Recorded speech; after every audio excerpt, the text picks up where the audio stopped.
On vous a proposé les previews de la conférence Est la semaine dernière. Il faut qu'on transite et qu'on aille du côté ouest des États-Unis pour parler de cette fameuse conférence qu'on appelle aussi le Far West. Tellement il y a de densité, hein, la conférence des champions NBA en titre, les Warriors. On va vous proposer le même format que la semaine dernière, 3 catégories. Donc les contenders, ce qu'on appelle les favoris ici dans Hype, les outsiders et les tankers. Donc dans les contenders, vous les voyez, les Warriors forcément, les Suns de Phoenix, si chers à Florent Baudin, et on espère qu'il ne sera pas déçu, les Denver Nuggets et les Clippers. On y va rapidement, on va commencer par le champion en titre quand même, avec Melvin. Yes, et bah écoute, oui, le champion en titre. Alors on les a laissés la semaine dernière avec l'altercation entre Draymond Green et Jordan Poole.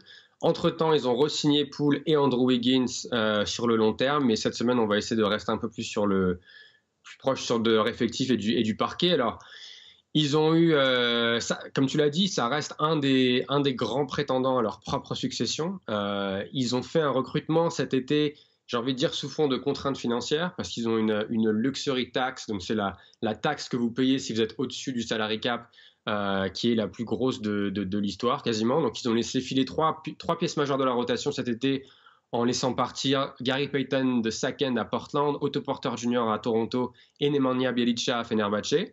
Ils les ont quand même réussi à les remplacer en faisant 2 gros coups, en allant chercher Dante DiVincenzo, qui avait été champion avec les Bucks en 2021, et JaMychal Green, qu'on avait vu à Denver la saison dernière, qui colle parfaitement à la philosophie de jeu de Steve Kerr. Et surtout, Golden State mise sur la jeunesse. Donc, ils vont responsabiliser ce qu'on appelle ici à San Francisco les Baby Dubs. Donc, les 2 ailiers, Jonathan Kuminga et Moses Moody, qui sont dans leur deuxième saison NBA, et James Wiseman, qui avait été sélectionné numéro 2 en 2019, mais qui a eu pas mal de pépins physiques, mais qui a montré des choses encourageantes pendant la pré-saison. À tout ça, évidemment, on a, j'ai envie de dire, le socle, moi, ce que j'appelle le 6 majeur, c'est-à-dire les incontournables, donc Stephen Curry, Klay Thompson, Jordan Poole, Andrew Wiggins, Draymond Green et Kevin Looney. Et à ça, on peut aussi également ajouter le retour du sage André Iguodala, qui avait 9 orteils à la retraite, mais qui a décidé de rempiler pour une dernière saison. L'identité de jeu, je ne vais pas trop en parler parce qu'on les connaît. C'est une équipe qui joue avec beaucoup de mouvements, que ce soit mouvement du ballon, mouvement des joueurs, et qui est basé sur ce que peut faire Steph Curry. Et évidemment, ils ont Draymond Green comme leader de leur défense. Le but pour eux cette saison, plus que d'essayer de finir premier à l'Ouest, c'est vraiment de ménager au maximum leurs vétérans pour arriver sans pépins physiques en play-off. Et ils savent que s'ils sont dans le top 4, ils peuvent battre n'importe qui sur n'importe quel terrain.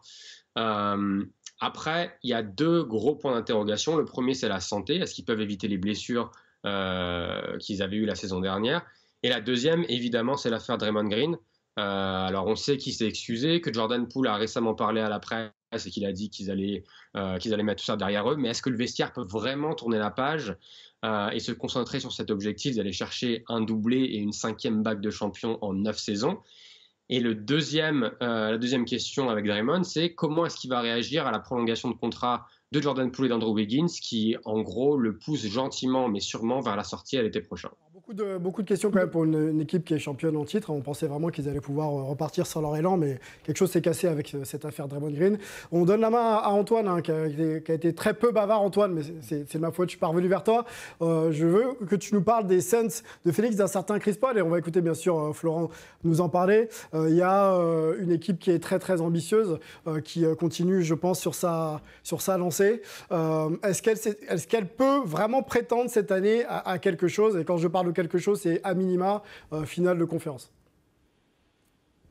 Disons que pour eux, c'est effectivement leur minima. Hein. Ils ont quand même fait une finale en 2021. Ils ont largement dominé la saison régulière l'an dernier puisqu'ils avaient 8 victoires d'avance sur le deuxième. Mais quand même, il y a quelques inquiétudes du côté de Phoenix. Alors, le propriétaire, Robert Sarver, l'infamous, comme on dit ici, n'est plus trop dans le coin. En tout cas, il est vers la porte de sortie.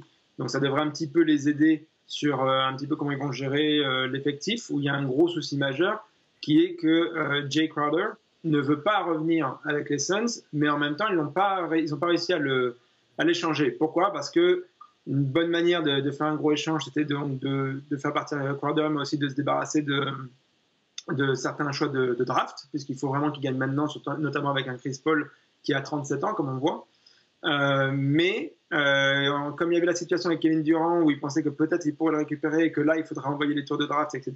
Ils ne l'ont pas fait.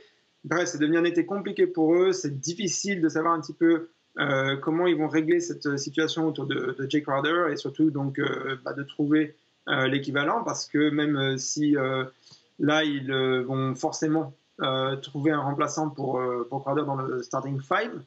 Et donc, excusez-moi parce que je cherche le nom pour l'avoir, Cam Johnson, évidemment, pour le mettre donc dans le starting five. Mais derrière, ça enlève ce qui faisait leur force, qui était la profondeur du banc. Donc, comment ils vont un petit peu régler cette situation, on ne le sait pas trop. Et on va voir aussi comment DeAndre Ayton, qui a re-signé, certes, est maintenant débarrassé de Sarver, le propriétaire, mais n'est pas forcément hyper positif par rapport à tout ce qui s'est passé, n'a pas forcément envie de rester non plus à Phoenix, mais il y est certainement bloqué pour un certain moment, au moins jusqu'à on va dire autour du 15 janvier au mieux, pour lui, au plus tôt. Et sinon, vu qu'il y avait un peu de pied du côté d'Indiana qui lui avait fait une offre qu'ensuite ont matché les Suns, peut-être du côté d'Indiana, mais ça serait que à l'intersaison, puisqu'il ne peut pas y signer cette année, enfin, il ne peut pas y être échangé plus exactement. Antoine, merci. Je vais relancer Flo qui attend avec impatience de parler de son équipe préférée. Moi, j'ai deux questions pour toi. On sait que Chris Paul est un joueur influent, mais qui n'a encore pas de titre NBA. Est-ce que le passage de cap attendu de cette équipe des Suns passe encore par Chris Paul? Et Antoine évoquait aussi Jay Crowder, sa présence ou pas. Est-ce que ça peut être un facteur X dans l'idée de faire une saison régulière, correcte et voire plus pour les Suns? Moi, je suis assez inquiet pour les Suns de Phoenix. Je pense que la bonne année, c'était l'année dernière, évidemment. Tu reviens fâché d'une finale perdue. Tu te dis, contre Dallas, c'est galère, mais ça va passer. Tu ne peux pas perdre comme ça le match 7. Et toutes les questions, du coup, ont ressurgi. Notamment par rapport au fait de résister à la pression. Évidemment, Chris Paul, on sait que beaucoup lui ont reproché cette défaillance-là. Ça commence à venir maintenant sur Devin Booker. On s'interroge aussi sur DeAndre Ayton. A priori, il ne se parle plus avec Monty Williams, donc ça va peut-être être un peu compliqué. C'est hyper sympa. Ambiance. Ambiance, ouais. Tu viens de re-signer, parce qu'en plus, tu as égalé une offre, c'est génial. Après, si on doit sortir quelques points positifs, il y a le retour de Saric, qui va falloir quand même qui n'a pas joué regarder. Depuis longtemps quand même. Ouais, Cam Johnson et Mikal Bridges qui vont sans doute se développer et prendre un peu plus de place. Et puis évidemment, le départ programmé de Crowder, c'est un coup dur. Ouais. Ok, avançons dans cette catégorie des contenders. Il nous reste deux équipes à évoquer. On va le faire avec Angelo en quelques secondes. On sait qu'il sait faire ça. Les Nuggets et les Clippers. Voilà, qui sont un peu dans une dynamique un peu similaire, des retours de blessés et puis des grosses ambitions. Grave, c'est deux équipes que je mets dans le même chapeau parce que pour moi, elles présentent toutes les deux les mêmes certitudes au niveau du talent disponible au sein de l'équipe et du potentiel, mais aussi les mêmes incertitudes en termes de santé, de fragilité et donc de potentiel échec en cas de pépin.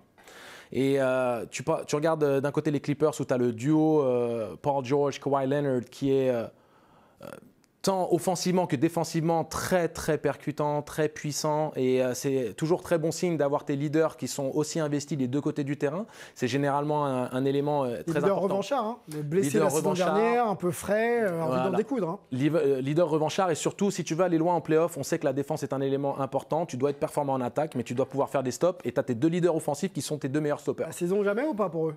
Un peu comme Phoenix. Est-ce qu'il ne faut pas cette année vraiment faire quelque chose? Par rapport au recrutement qui a été fait il y a quelques années et donc les ambitions qui ont été affichées sur les 3-4 dernières saisons, c'est clair que si cette année ils ne réussissent pas, ils ont peut-être encore une dernière chance, mais de pouvoir garder cette ossature avec la même fraîcheur psychologique. Là, il y a eu quand même Kawhi qui rate toute la saison et Paul George qui joue que 31 matchs.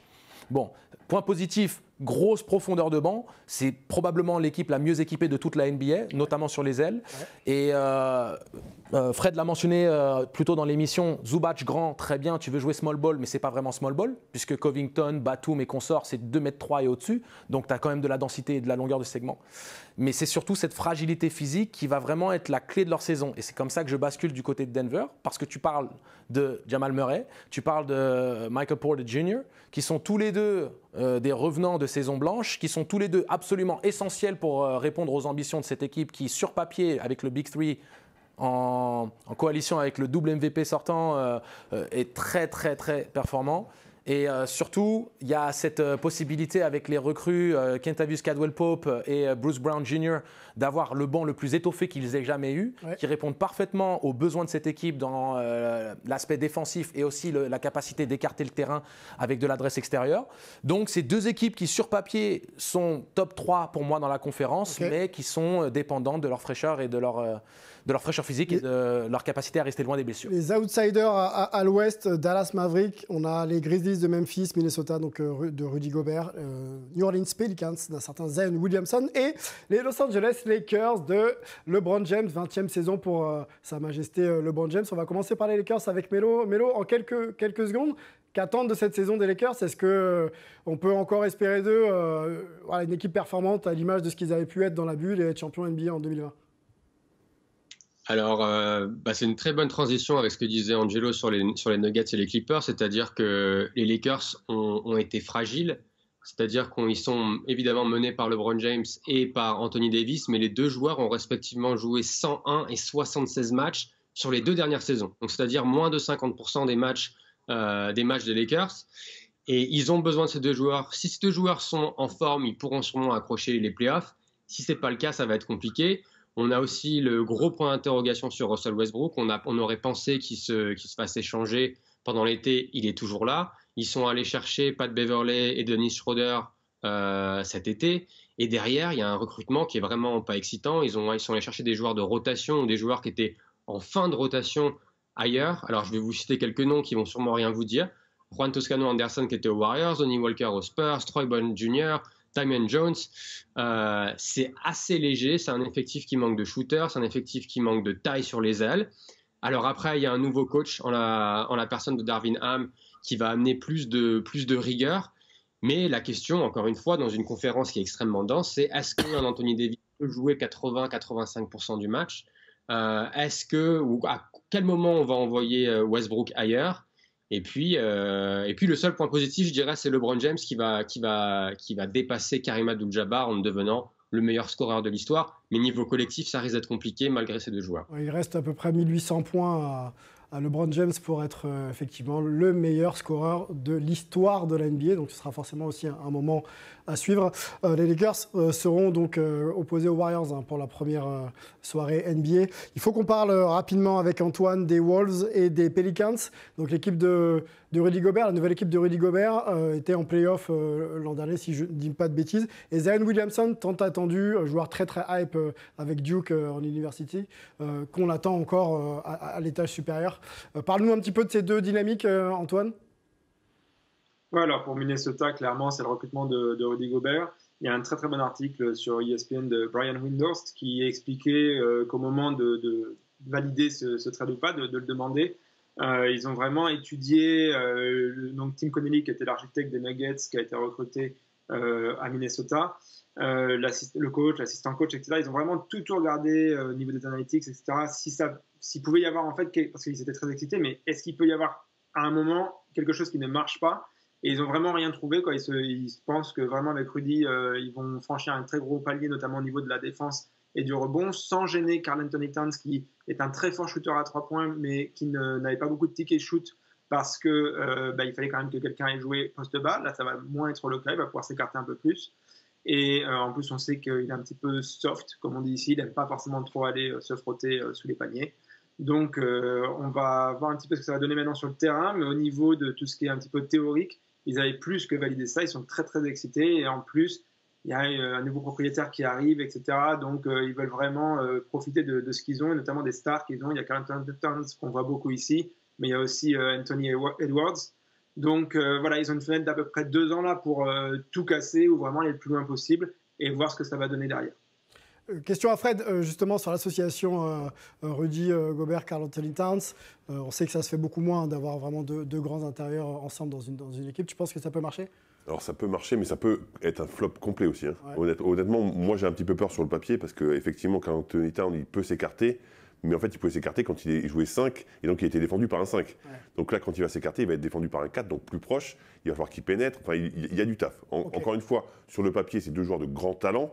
mais il faut trouver sa place. Et après, la problématique, on parle de post-up de Karl Anthony Towns. Rudy Gobert, il n'a pas cette capacité de post-up. Donc je ne sais pas si, encore une fois, offensivement, ça va être top. Par contre, défensivement, on a Rudy Gobert qui va protéger Kat, forcément. Compenser. Et le Il va libérer. compenser toutes les erreurs. Et effectivement, il est considéré comme soft. Donc Rudy Gobert derrière, ça va être dur, ça va prendre des rebonds. Et il va se libérer un petit peu de la défense et pour être plus performant en attaque encore. Ok. Zion Williamson et les Pelicans, encore avec toi, Antoine? Oui, c'est vraiment, ça se résume à ça. Zion Williamson, c'est une équipe qui a réussi à performer, surtout après l'arrivée de CJ McCollum des Blazers l'an dernier. Donc maintenant, comment ça se mêle avec le talent qu'on connaît de Zion Williamson, mais qui en fait n'apporte rien de plus. Et notamment, ils ont des problèmes en défense. C'est pas Zion qui a priori devrait les aider là-dessus, sauf s'il a vraiment travaillé ça autant que son physique. Mais sinon, voilà, qu'est-ce qu'ils peuvent vraiment espérer? Même avec ce talent-là, quand on voit qu'il n'y a pas grand chose d'autre qu'ils peuvent développer au niveau basket. Par contre, ils sont sur une dynamique positive. C'est aussi un joueur qui peut apporter des choses par une forme de charisme, mais dans son jeu, quoi. Clairement, qui peut porter un petit peu une équipe, quoi. Je me rappelle notamment d'échanges sur tu préfères un dunk ou un 3 points. Certains répondent même si mathématiquement le dunk, ça apporte moins. Dans l'effervescence collective, etc., ça apporte pas mal de choses. Donc voilà, ils n'ont pas beaucoup de shooting non plus, mais ils ont un très très bon coach au tir qui s'appelle Fred Vinson, qui est peut-être même le meilleur de la NBA, même si Melvin va râler du côté des Warriors. Et mais ils en ont un excellent aussi. Et donc du coup, on attend de voir un petit peu ce que ça va donner, mais ils ont quand même mis beaucoup de billes sur la table. Et je ne suis pas sûr que ça puisse aller forcément très très loin, même si ça va être super à voir si Zion est en bonne santé. Il faut se rappeler quand même qu'il en a joué que 85 matchs, donc à peine plus qu'une saison en 3 saisons. Donc là, c'est compliqué. Antoine, bon, on a compris. Moi, ce qui m'intéresse aussi quand même par rapport à cet effectif des Pelicans, c'est savoir comment ils vont réintégrer Zion. On les a vus quand même plutôt performants en fin de saison dernière et notamment en play-off. On se rappelle que c'est quand même une équipe qui a fait 2 matchs aux Suns. Voilà, qui a pris 2 matchs aux Suns. Comment réintégrer Zion Williamson? Et effectivement, est-ce qu'on doit donner les clés à Zion Williamson pour amener cette équipe à l'étage supérieur? On va observer ça ensemble bientôt. On va pas vous parler, malheureusement, on a très peu de temps, mais de 4 équipes, les Spurs d'un certain Greg Popovich, les Houston Rockets, le Jazz et l'Oklahoma City Thunder d'Ousmane Dieng seront ces équipes qui potentiellement Tanking City en difficulté, peut-être éligible à Victor Wembanyama très très rapidement. On suivra quand même un petit peu l'évolution de ces franchises. On va conclure rapidement avec quelques questions à Florent Baudin, notamment sur son attachement pour les Suns. On se connaît un peu, Florent, mais je ne sais pas comment on arrive comme ça de France à être vraiment fan des Suns plus que d'une autre équipe.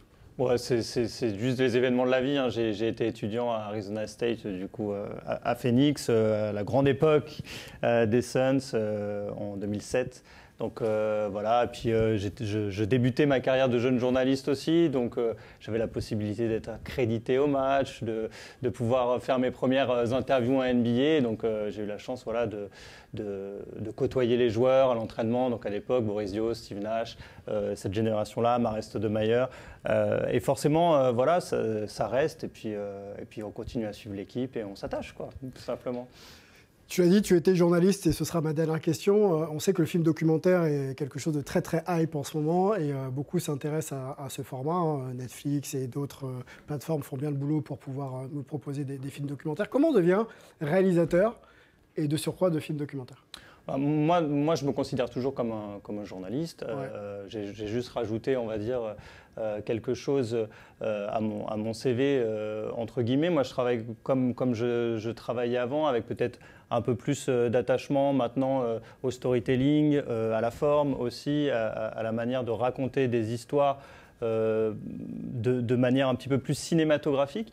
Mais sinon, le travail est à peu près le même. On raconte des histoires, on essaie de partager souvent des sujets qui nous passionnent Et donc la transition se fait assez naturellement et tu as raison de dire qu'en ce moment il y a un vrai boom du genre qui était plutôt assez ringard il y a encore quelques années. Oui. Maintenant c'est vrai que via les anglo-saxons, via les plateformes, notamment dans le sport, on a de très belles choses.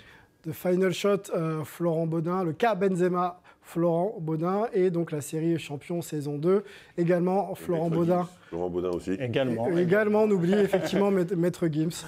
Ça fait beaucoup de choses et la palette est large. C'est disponible sur France.tv et puis France-slash. Ouais, France TV slash, c'est leur plateforme jeune, comme ils disent.